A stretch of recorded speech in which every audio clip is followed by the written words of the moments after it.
Hi guys, this is Lashette from Scarlet Moon Creations, and I'm back with a new video. This is a very late filmed July reading wrap up where I talk about the last of the books I read in the month of July.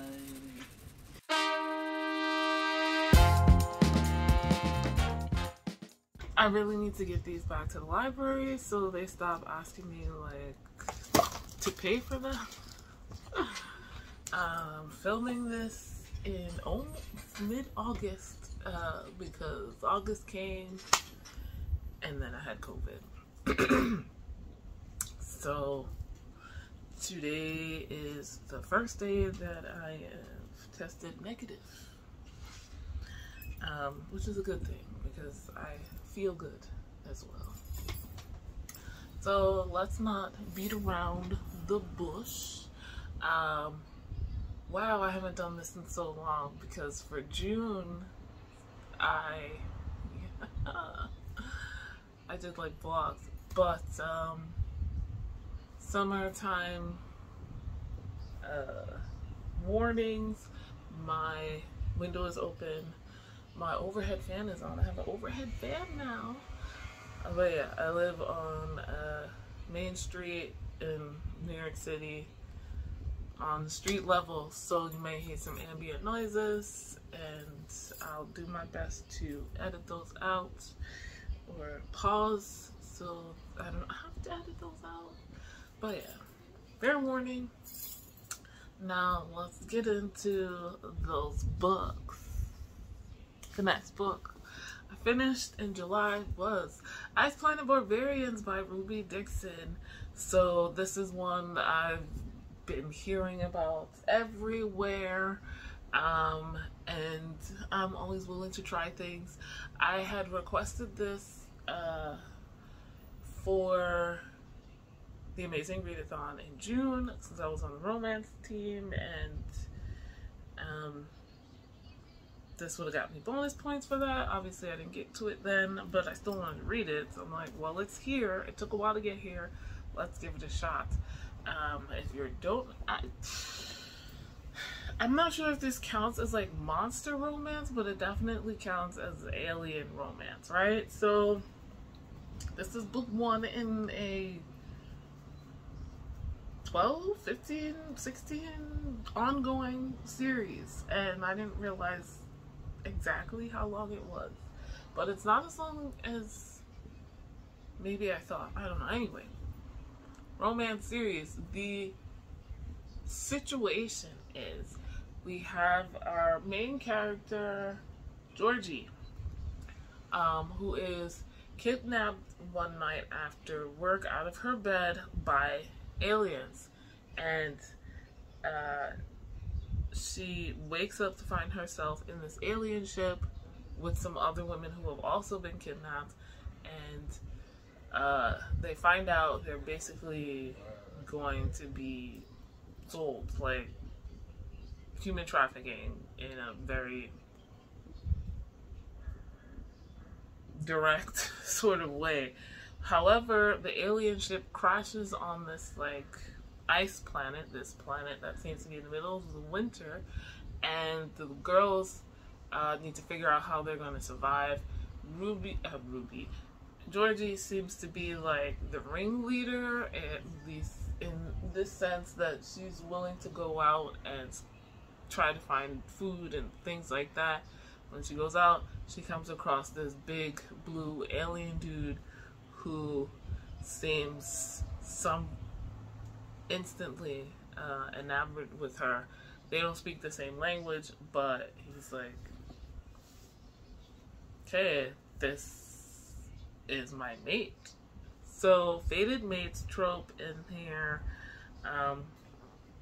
There are sex scenes on the page, so be aware of that. I wouldn't call this just smut, but this was good. I wound up giving it 3.5 stars. I'm interested in continuing the series. These were originally indie published. This I found out is a special print edition, and I love the cover, like all the blues. This was also really great to read during the summertime. Like, I probably would have found the atmosphere of the whole ice planet and all the snow and cold and all of that slightly unbearable if I actually read it in the wintertime, but it was like great for summer for cooling purposes, if nothing else. I liked the chemistry. I thought the other alien ship that they come across, you know, was kind of convenient, but it is what it is. I appreciate the Ice Planet Honeymoon, which is like an additional short story added into this special edition. I really like that. I feel like once we got past the immediacy of survival, it was like, but I guess the world and the emotions build out more over the series, I assume. Very much looking forward to Liz, I think is the next one. She's a firecracker. So I enjoyed that. The next book I read was for the Realm of Comics book club, and the next two I read were for that. I've already given my thoughts in the live show, which I'll put a link to in the description down below. But first up, we have volume 1 of Malika, Warrior Queen. This one I very much enjoyed, where in ancient times in Africa, we're following the current queen as she's dealing with some various issues, both having to do with her past, her growing up, her mom and her sister, but also with the present and her council of leaders and the war that apparently this group from the Qing dynasty are trying to bring to. Azaz is her kingdom, and the Qing dynasty is trying to bring war to their kingdom because she, Queen Malika, refused to help them take over one of the neighbors, the Atala, the kingdom of Atala. So I appreciated this. The artwork is stunning.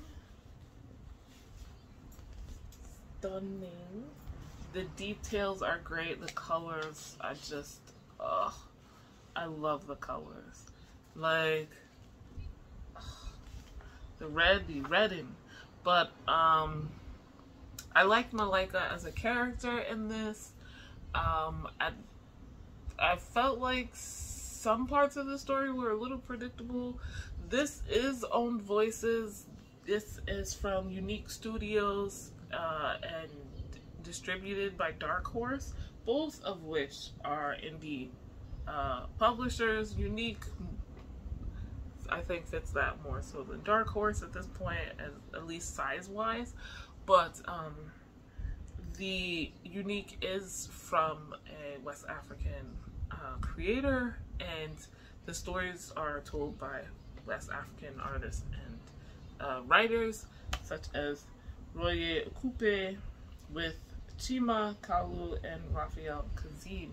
So I love that. I love the story and the setting, the historical aspects. I like that between each chapter we get these little paragraphs about how the creators have taken from historical events and locations in West Africa to create this story, and peoples even. Though I think there's also some mythology and folklore. So I appreciated that a lot. It's not too much to take you out of the story between each chapter, but enough to give you some background, And again, the art is great. I think the story went pretty well. I think I was a little surprised. I was a little surprised by the predictableness, and maybe I was expecting, because this is not a culture I read from often, to not know where the story is going, but storytelling is still storytelling, so maybe that's on me.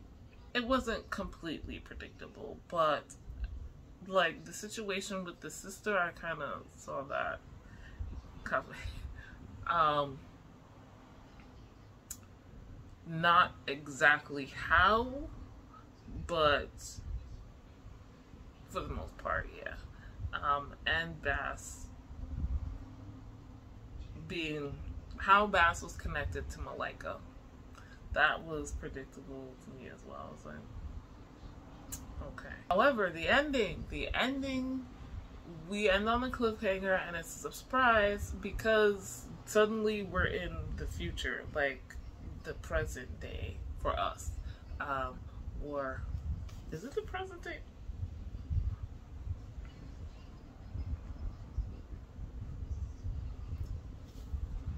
Let's check.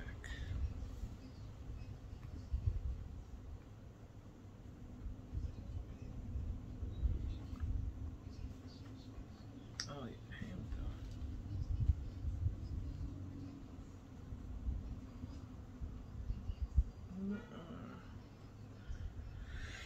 go. Excuse me.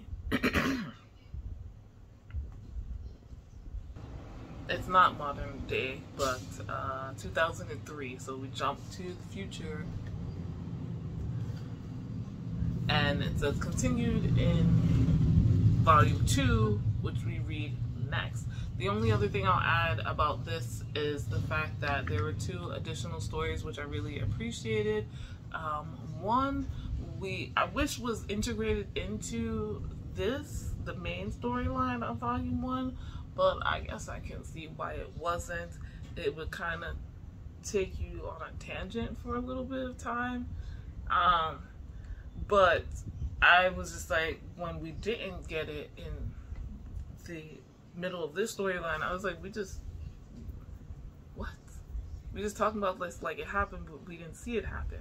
So that was a little frustrating, and I was happy to see it happen in this additional chapter. And the last insert was kind of a sequel type of thing, or a sequel with a flashback. So we got to see some more about Bass and how he became who he became, and how he got the powers that he got. So that upped this to all of that together 4 stars. And then I read volume 2 because that's what we were supposed to read. I would like to point out in volume 1, it says that the author says that you can read these back to back.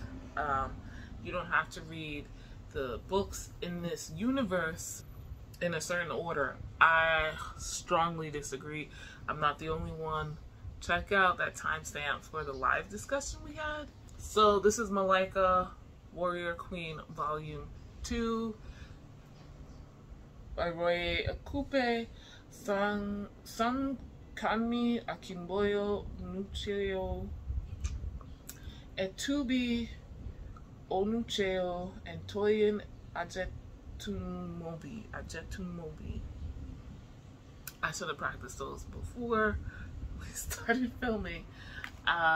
It's shorter, and we're in the future. We're actually possibly in today's time. The story does not pick up where it left off. Yes, this is where we start in 2025, which for us is next year, the future. So there's that aspect. Now we're in the future, and there's a lot of things we don't know what happened between 2003 and 2025. So there's that. There's a lot of new characters, Some which I think were introduced well, others they feel like they were just shoehorned in. There's a lot of time with Malika that is not explained, but clearly impacts her in 2025, and it's just like, what? We get drips and drabs here of it, but not enough, and that irritated me. However, I still like the action scenes in this. The artwork is still stunning.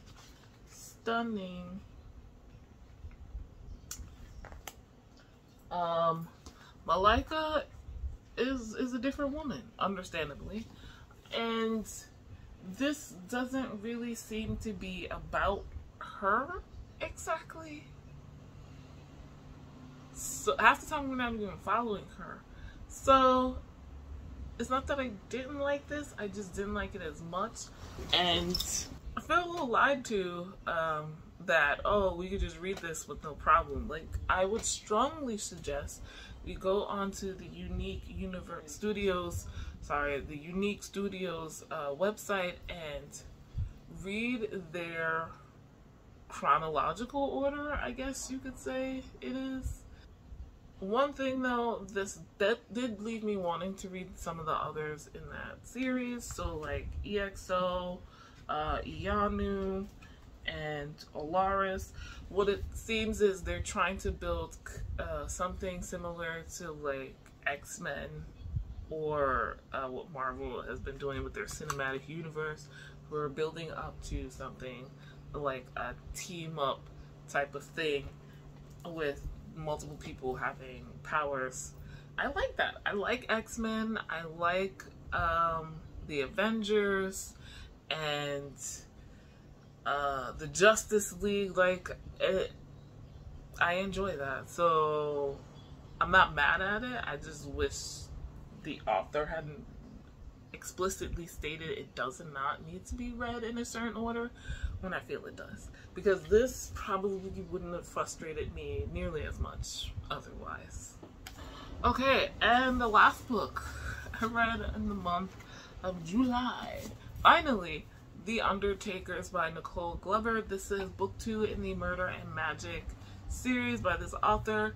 We're following 2 characters during the Restoration era. Oh my god, I've forgotten. I'll put it on the screen.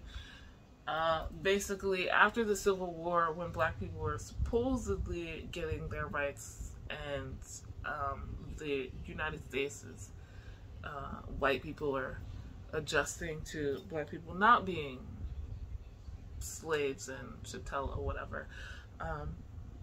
Book 1 in this was The Conductors, because Hetty and Benji Rhodes, her husband, were conductors on the Underground Railroad. But this series is not about that anymore, though there is connections. It's about their lives post that, and they take their knowledge and help people solve mysteries and crimes. Black people in particular, because, you know, people in towns in Philadelphia or Pennsylvania, where they are, I don't remember if it's Philadelphia exactly, the authorities don't really care about what black people are doing, and unless it affects a white person. And the same goes for Asian people. I mention that because suddenly, halfway through this book, it's like, oh yeah, we have a Chinese friend who helps us out with some cases, and I'm like, since when? Did I miss something? What? So that was a negative for this one. And this one, a friend of theirs comes to them because there's been lots of fires happening, and many of them seem to be magical, and that's another thing. Hetty and Benji both have magic of the stars, which is something particular to black people. So these fires are happening and seem to be magically set, but no one knows why. And their friend of their friends apparently dies in it. They attempt to solve this crime, but it seems to be an open and shut case until that man's son also winds up dying. So now they're back on the case trying to figure out what is going on. And unfortunately, a blast from their past, from their conducting days, comes back to try to kill along the way while they're trying to solve this case. This case, I think, was more complex. Though I also feel like in this book, we took a lot longer to get to the case itself. There was a lot of discussion and other things. Sorry, I just saw a bug outside my window. And a lot of relationship jockeying between Hetty and Benji, and also with their friend group for the first half. And to be perfectly honest, even now, this happened in the first book, but even now, I can't keep everyone straight. In the website, there are character cards. I wish there was something about the characters in the book so I can refer, because there's so many friends, it's hard to keep them straight, except one or two.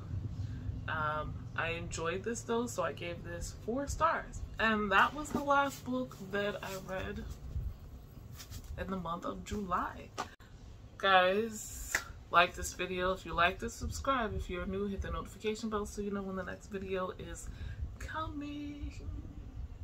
Yes, I'm reading for August, so that will come. And my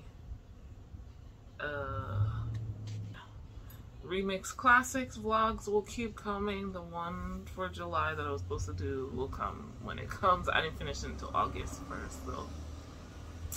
But yeah, guys, links in the description to everything I've talked about. Links to my Etsy shop where I make all natural bath and body products for magical and mundane purposes, as well as a link to my Patreon where I have a tier with exclusive bookish content that you can check out, all below. Thank you guys as always. I'll see you in the next video. Bye.